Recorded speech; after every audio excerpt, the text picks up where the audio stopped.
21শে ফেব্রুয়ারি আন্তর্জাতিক মাতৃভাষা দিবস। এই উপলক্ষে দুর্গাপুরের পিজন পার্কে প্রতি বছরের ন্যায় এই বছরও অনুষ্ঠিত হলো ভাষা শহীদদের প্রতি শ্রদ্ধা জ্ঞাপন সহ অন্যান্য অনুষ্ঠান। শহরের বিভিন্ন সাংস্কৃতিক সংস্থাগুলি এই অনুষ্ঠানে অংশগ্রহণ করে।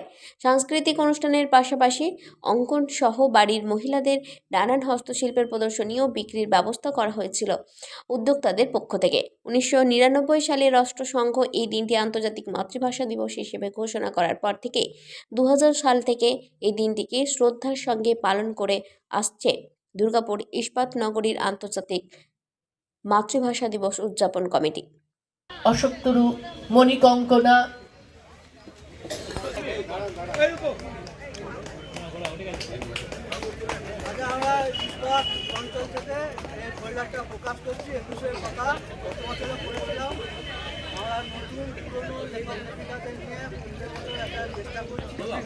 প্রকাশিত হলো। রাজীবকে একটা কথা খেয়াল করিয়ে দিই,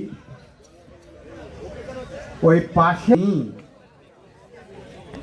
ভাষা আন্দোলন যার জন্য আমি ঢুকতে ঢুকতে শুনছিলাম একই বৃন্তে বলি যে তুমি তোমার কথা মাতৃভাষায় বলো না।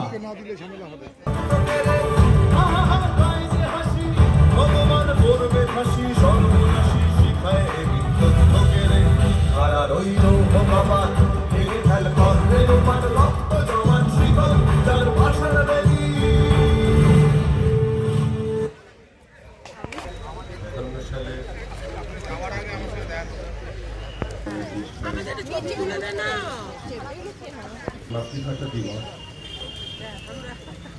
প্রত্যেকের ভাবে পালন করতে পারি। আমাদের বাঙালিদের যে নমস্কার আসলে ভাষাই আন্তর্জাতিক মাতৃভাষা দিবস 1999 সালে রাষ্ট্রসংঘ ঘোষণা করার পরে 2000 সাল থেকে এখানে আমরা এটা শুরু করেছি। তার আগে প্রথমে ওই ইট দিয়ে গাঁথা ছিল, পরে আমরা সকলে দুর্গাপুরের সাংস্কৃতিক সংগঠন এবং বিশেষ করে বাংলা ভাষা চেতনা সমিতি তারাও ছিল, থেকে ওই শহীদ স্মারক ইত্যাদি তৈরি করা হয় তখনকার দুর্গাপুর মিউনিসিপ্যাল কর্পোরেশনের সহযোগিতায়, 1 নম্বর ব্যুরো অফিসের সহযোগিতায়। তার চেয়ারম্যান প্রভাত চ্যাটার্জি তিনিও ছিলেন। 24 বছরে পা দিয়েছি। আন্তর্জাতিক মাতৃভাষা দিবস সব ভাষার প্রতি সম্মান জানানো।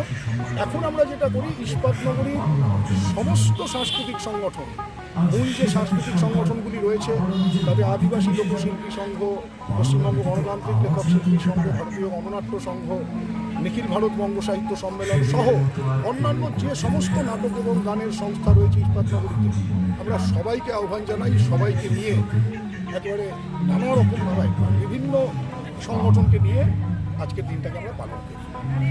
মূলত যেটা করি মৌলিকভাবে 3-4 ভাগে ভাগ করি। একটা হচ্ছে সাংস্কৃতিক অনুষ্ঠান, একটা আঁকার শিল্পীরা যারা চিত্রাঙ্কনের শিল্পী দুর্গাপুরে রয়েছে তাদের হচ্ছে যে আমরা নিয়ে আসি, তারা আসেন জড়ো হন।